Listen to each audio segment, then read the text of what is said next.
Now, it's been dark days in our field for a long time. This is a chart from Mandy and Imtrin's report, actually from 2023. And you'll notice about 10 years ago, the amount of what we call external detections was nearly 100%. Right? So this is an idea of when you think of an internal versus an external identification, an internal detection is you detected it yourself. An external detection is somebody had to come tell you that you were hacked. And when I started in incident response, it was much more common, as you see here, for organizations to have no idea, to have some government organization come knock on their door and say, hey, we can't tell you why we know this, but just want to let you know you're hacked. We saw your password hashes on an IRC channel, that's related to this threat actor. And so then these organizations often, spin up an incident response, look through their networks, often don't find anything, and then have to call in, third-party consultants to actually kind of do the work.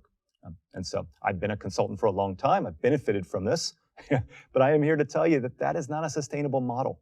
Right? We need organizations to be able to identify these things themselves. There is no one out there to help you, sadly. This is one of those weird parts of worldwide crime where literally, our government organizations, our police agencies are just overwhelmed. They're not going to be there to help your organization in most cases. You have to do it yourself. And so that's been a big passion project of mine, or this course in general, is just to get organizations, get people like you, the skills necessary to do this yourself, right? So you don't have to rely on third parties to do the work for you. And if you look at the stats, I think we're making progress. I think the progress has largely been made because we have more folks out there that understand incident response, that understand forensics, are getting better at kind of threat hunting and finding things early. In fact, if you look at that median dwell time that we have on this slide, going from 400 days to 16, that's a huge improvement. If you're not familiar with dwell time, what dwell time is this idea of how long the attackers were in the network before they were discovered. Now, clearly, if someone is in the network for 400 days, that's a problem, right? I mean, you've got this idea of anything they want over a 400-day period, they probably found and were able to extract out of your network, sadly. 16 days, that starts to get in the zone of what I'd call success.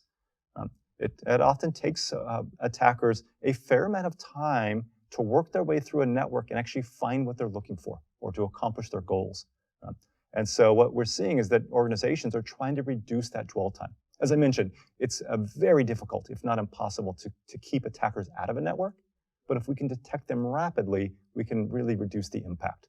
And so the best organizations out there are trying to narrow that dwell time window, from a month to 2 weeks, ideally to 2 days, or maybe to 2 hours.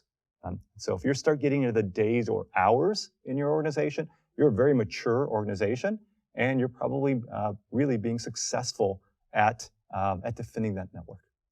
And so the stats are, I think, in generally improving, but we've still got a lot of work to do. This is a difficult problem that really no one has solved, sadly.